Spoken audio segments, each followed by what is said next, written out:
Pardon. Bonjour Erfan Arwani, Bonjour Jérôme. vous êtes CEO et cofondateur de BioMemory, donc une deep tech française qui travaille sur un concept assez étonnant que vous allez nous expliquer. On sait que le stockage de la donnée informatique, c'est un défi depuis toujours et c'est aussi une technologie qui ne cesse de s'améliorer.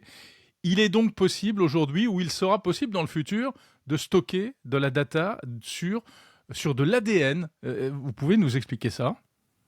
Oui, alors on va partir du problème. Savez-vous qu'il y a aujourd'hui dans le monde des data centers environ 1,5 milliard de SSD de disques durs? Bon, Hum. jusque-là, rien d'étonnant. Mais saviez-vous aussi que ces disques durs SSD ont des durées de vie qui sont extrêmement limitées? En fait, c'est des mémoires électroniques. Donc, dans ces entrepôts de données, on doit les remplacer tous les 3 ans environ. Ça veut dire que ce milliard et demi de devices, on va le cloner sur des nouveaux devices tout neufs. Et surtout, on va se débarrasser des anciens. On ne peut pas les décommissionner facilement parce qu'il y a des données dessus. Et même quand on efface les données plusieurs fois sur un disque dur, ben, on a, grâce à l'intelligence artificielle et d'autres mécanismes, la possibilité de retrouver les données du client d'avant. Donc, on va être obligé de les détruire complètement. Est-ce que vous imaginez ce que ça donne comme impact climatique et financier, les deux? Et c'est pour ça que au CNRS et à Sorbonne Université, on a travaillé sur un concept depuis 2018 qui est d'utiliser d'autres supports que de l'électronique et en particulier une molécule qui a été inventée par la vie, en fait, il y a presque 4 milliards d'années, qui est l'ADN. Et donc le sujet de biomemory, c'est d'utiliser l'ADN synthétique pour stocker des données. Alors, qu'est-ce que c'est que de l'ADN synthétique, tout d'abord? Alors effectivement, à l'origine, l'ADN, c'est comme un petit disque dur qu'utilise la vie pour stocker le génome. Mais il se trouve que l'ADN, un petit peu comme un polymère de plastique, c'est finalement une suite de monomères. Les monomères, on les connaît, hein, c'est les 4 lettres ATGC. Et on est capable de construire à partir de zéro des molécules d'ADN. Donc on s'est dit, un petit peu comme les collets de perles des Incas, qu'on pouvait stocker facilement, plus ou moins facilement de la donnée sur ce type de molécules, mais surtout de bénéficier des propriétés de l'ADN qui sont incroyables. La Ouais. première propriété, c'est que c'est Alors, extrêmement attendez, durable. excusez-moi, enfin, parce que, alors vous dites, tout le monde les connaît, les ATGC, je suis pas certain quand même. Oui, j'allais peut-être un peu vite alors. De quoi Euh, s'agit-il? Effectivement, donc l'ADN est formé de 4 molécules qu'on va associer les unes aux autres, qui sont de 4 types différents. Donc, sont symbolisés par des lettres A, T, G et C, D'accord. et on va les enchaîner sur de longs polymères pour pouvoir décrire, alors dans la nature c'est des gènes, et dans ce qu'on fait nous, en gros c'est l'équivalent des 0 et des 1. Hmm. Alors, ça correspond aux grandes hélices qu'on connaît, les représentations elliptiques comme ça? Oui, alors ce qu'on connaît, qu'on voit bien, ce qu'on peut étudier dans nos lycées, et après c'est Mhm. par exemple les chromosomes. C'est une forme de molécule d'ADN. Il y en a d'autres. On parle notamment des plasmides, par exemple, qui sont des molécules circulaires plus petites. Et c'est d'ailleurs sur les plasmides qu'on travaille. Alors c'est en fonction de la cellule qui les porte qu'on a différents types de molécules d'ADN. Nous, on Hmm. est, on est, on est formé de cellules de type eucaryote, hein, les humains, mais on trouve dans la nature des prokaryotes qui vont porter des plasmides. Et bien entendu, il y a d'autres molécules un peu moins répandues. Hmm. Euh, mais ce qu'on a trouvé intéressant dans l'ADN, c'est le fait que ça existe déjà. C'est Mhm. déjà perfectionné par la vie depuis longtemps. Et on y trouve des caractéristiques enfin, ce qu'on fait de biomimétisme. Ouais. Vraiment s'inspirer de ce qui existe dans la vie pour faire des choses extraordinaires qui peuvent servir à l'homme. Juste avant d'aller plus loin, encore un point, pardon d'insister. L'ADN, on le sait, c'est ce qu'on a tous, nous, êtres vivants au fond de nos cellules. Mais vous, c'est pas sur de l'ADN humain que vous travaillez. Non, bien entendu, ça, déjà on n'en a pas envie. Ensuite, on ne peut pas le faire. C'est des choses beaucoup trop complexes à cette étape. Nous, déjà, on travaille sur des plasmides, Hein. qui sont des petites molécules circulaires d'environ 30 000 bases, 30 000 paires de bases. Et l'ADN sur lequel on travaille ne sert qu'à porter des données, en fait, hein. Il ne sert pas à s'exprimer ou à faire des protéines, et encore moins donc des toxines, des virus, toutes ces choses. Ça relève, avec la manière qu'on a de le faire, de l'impossible. D'accord. Donc, revenons à ce que vous expliquez. On a de la data numérique. Comment on met ça dans de l'ADN de synthèse? Alors, tout commence par prendre notre fichier numérique qui est constitué de 0 et de 1, qu'on connaît bien. Et on va tout d'abord faire une opération informatique qui est de transformer ces 0 et 1 en un système dit quaternaire, donc les lettres ATGC. Donc ça reste de l'informatique. Et une fois qu'on a fait ça, on va construire, polymériser une molécule d'ADN, donc ça c'est de la biologie moléculaire, en laboratoire avec des machines. Et donc on va de la même manière qu'un polymère de plastique, construire nos polymères. Une fois qu'on a notre molécule d'ADN, et là j'entends bien qu'on se figure assez mal de ce que ça peut être réellement visuellement. Oui, on a du mal à se le représenter. Oui, et je comprends. Donc régulièrement la question que je pose quand je présente nos sujets, c'est savez-vous à quoi ressemble l'ADN? Et parfois, dans l'assemblée, j'ai des personnes qui me disent, bah oui, j'ai déjà vu une précipitation d'ADN, c'est-à-dire de l'ADN dans de l'eau, en gros, et ça ressemble à quelque chose de visqueux, blanc visqueux. Et je dis oui, tout à fait. Nous, en fait, l'ADN, on ne le stocke pas dans de l'eau, on le stocke sans eau. Donc on va faire une dessiccation, on retire l'eau. Et là, ça va ressembler à du sel, un peu grisâtre, pas très beau à regarder, et collant. Et c'est ça l'ADN. Et ça prend D'accord. pas beaucoup de place, hein. En général, sur un grain de sel, on stocke 5 pétaoctets. Donc ça prend vraiment pas beaucoup de place. Ouais, Et c'est comme ça l'équivalent prend de pas beaucoup combien de de place, disques durs, ça? 5 pétaoctets, c'est l'équivalent de 5000 disques durs.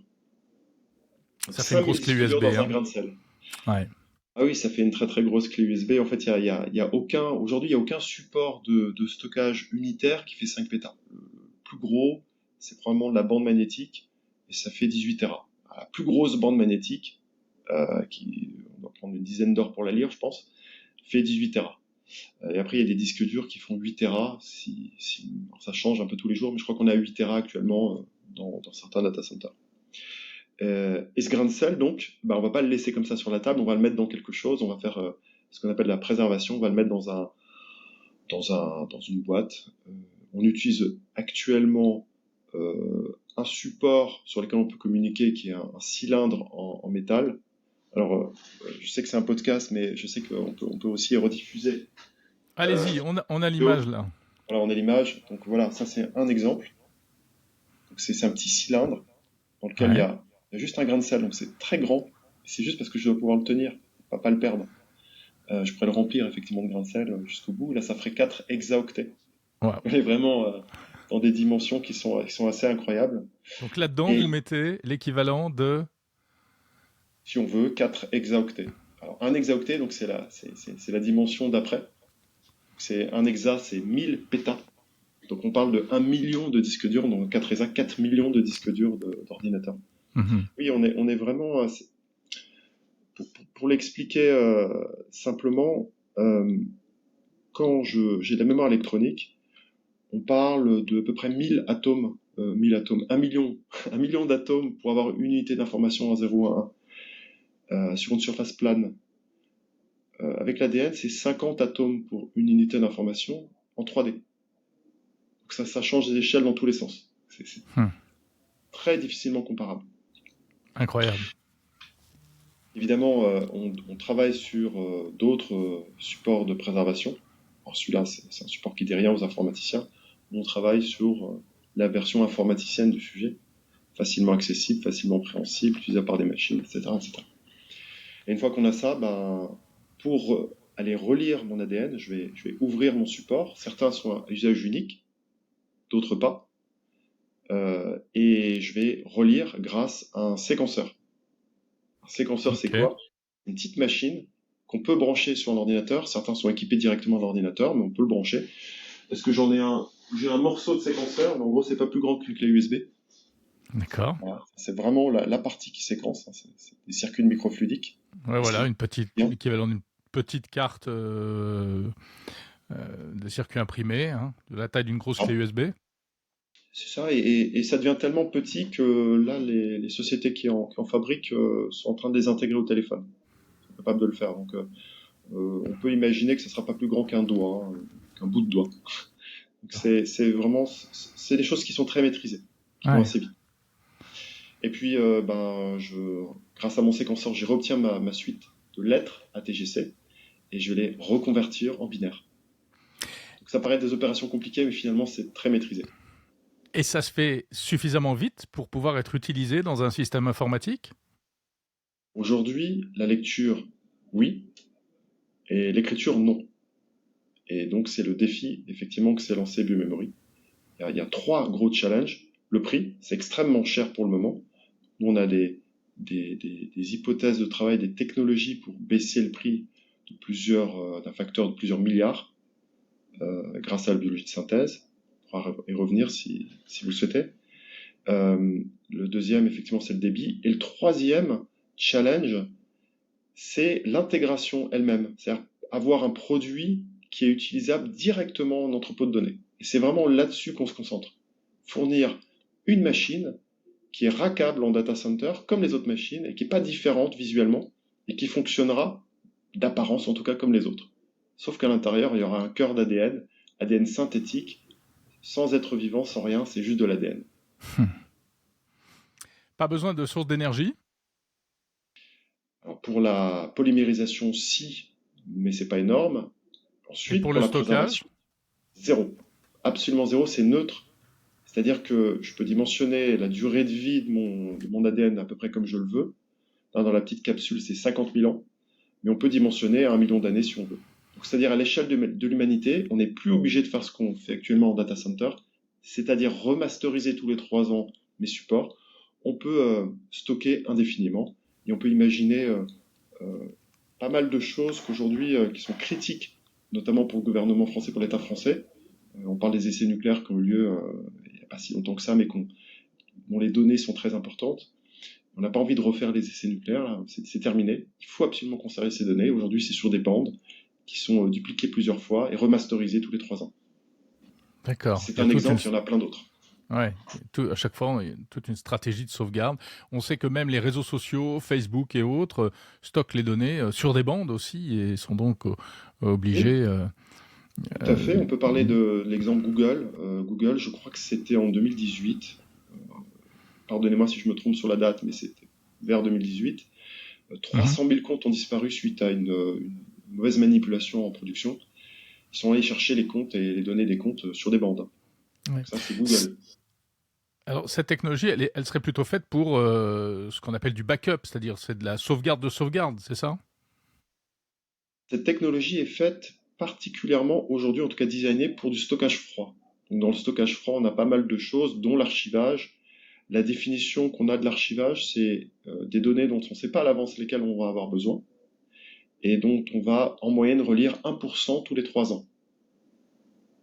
Donc oui, c'est très très adapté à Mhm. l'archivage et aux données froides, ce qui représente aujourd'hui dans la majorité des data centers modernes 80% des données, hein. C'est pas une petite portion, c'est la majorité. Ouais. Erfan Arwani, c'est une technologie qui n'est pas très nouvelle en réalité. Ça fait pas mal d'années que des chercheurs travaillent là-dessus. Où est-ce qu'on en est? Comment est-ce que ça progresse? Qu'est-ce que vous apportez de nouveau, vous, chez Biomemory? Donc effectivement, c'est pas très nouveau, hein. Ça date de la fin des années 50 avec Richard Feynman, notamment, un prix Nobel de physique américain. Première démonstration de l'utilisabilité de l'ADN pour stocker les données en 2012 avec Church, euh, un autre chercheur américain. Depuis, Microsoft s'y est mis avec des démonstrations multiples. Nous, qu'est-ce qu'on apporte de nouveau? On est la seule société, et d'ailleurs laboratoire à l'origine, à utiliser la biologie de synthèse pour y arriver.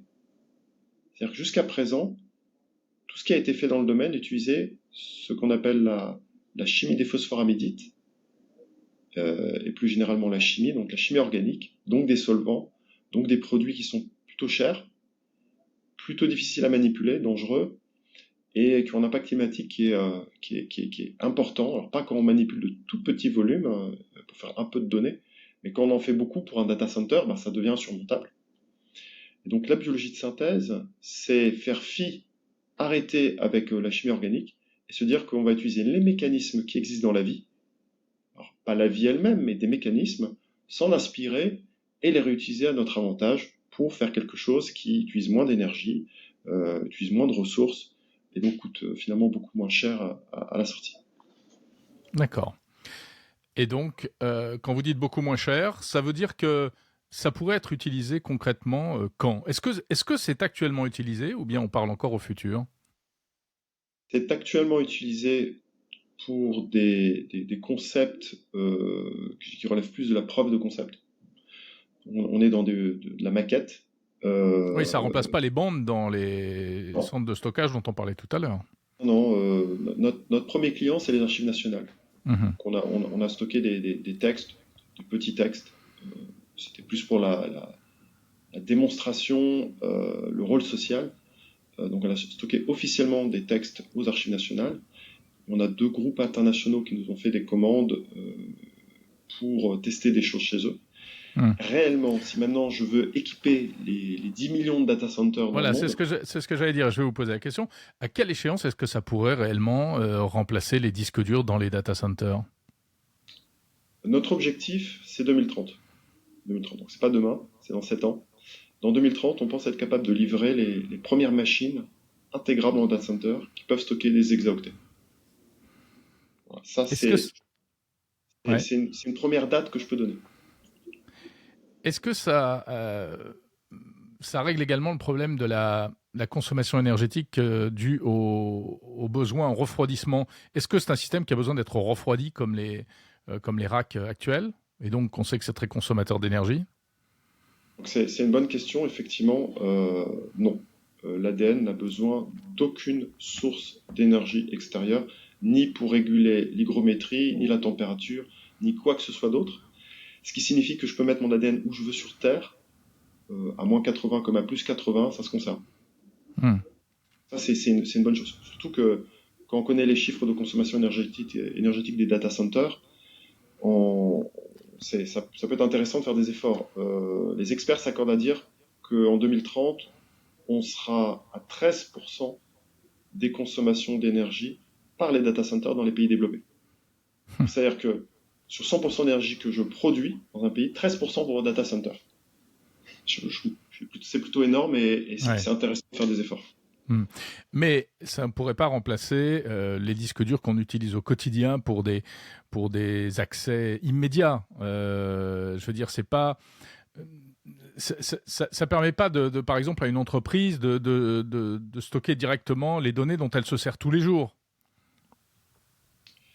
Ça peut pas remplacer.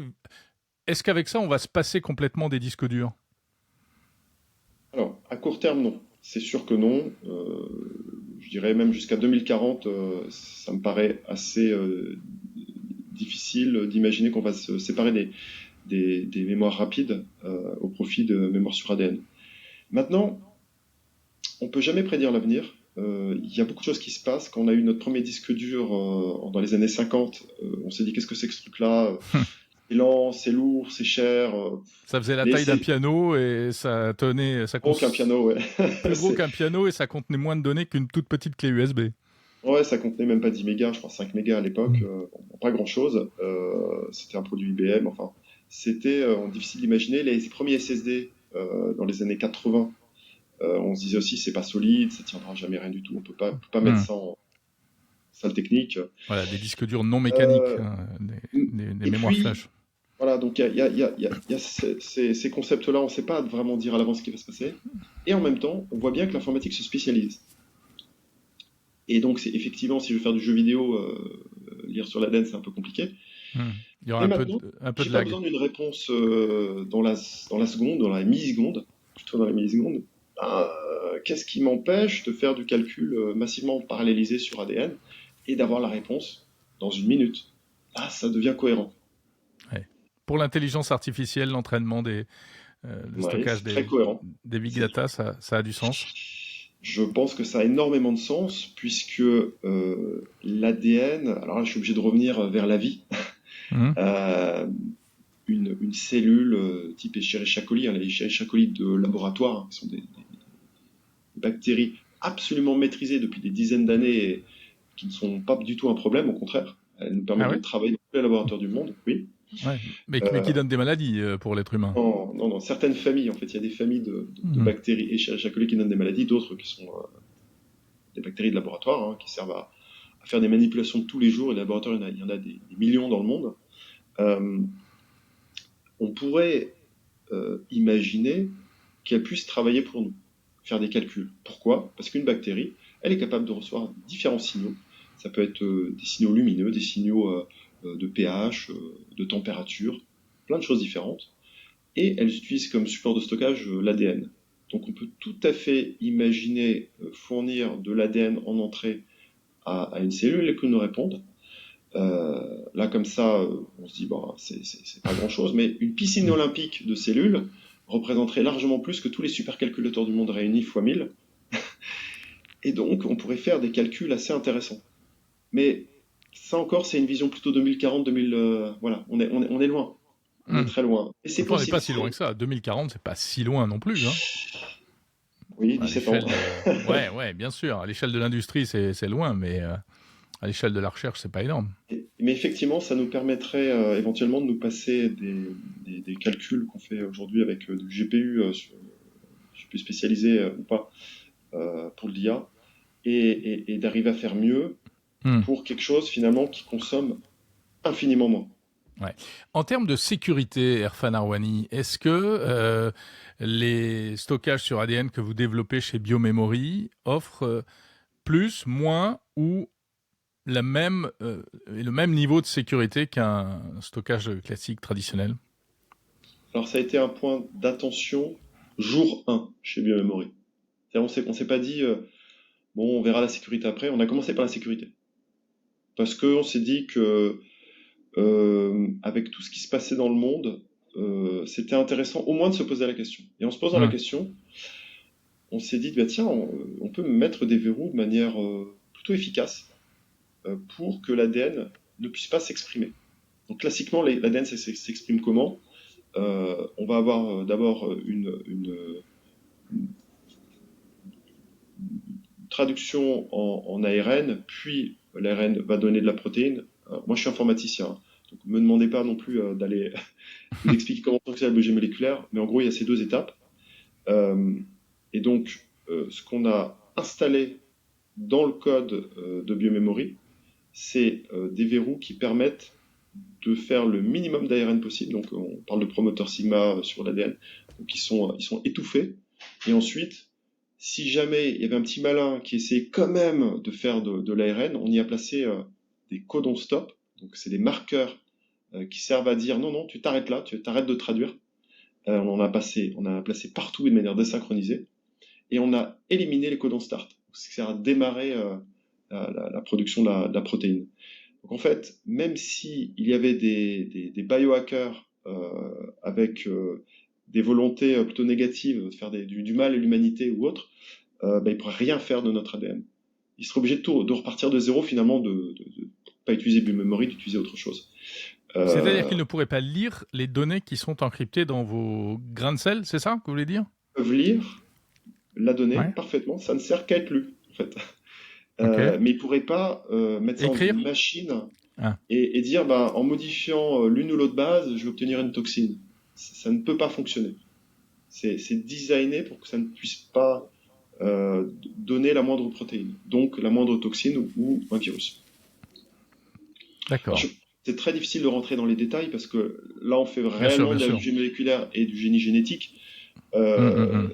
mais euh, ça ne fonctionne pas comme dans le monde de l'informatique.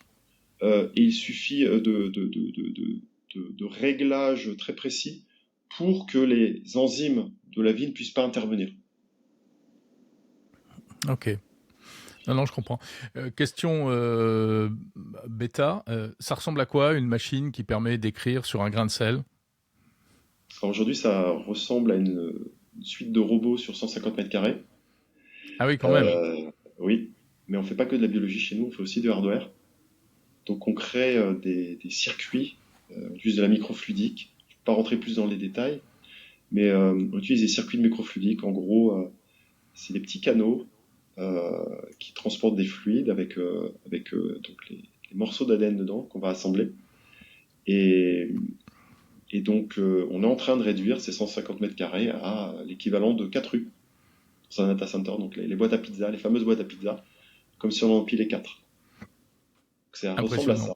Et on appelle ça chez nous une imprimante ADN, effectivement. C'est le petit doux nom qu'on donne.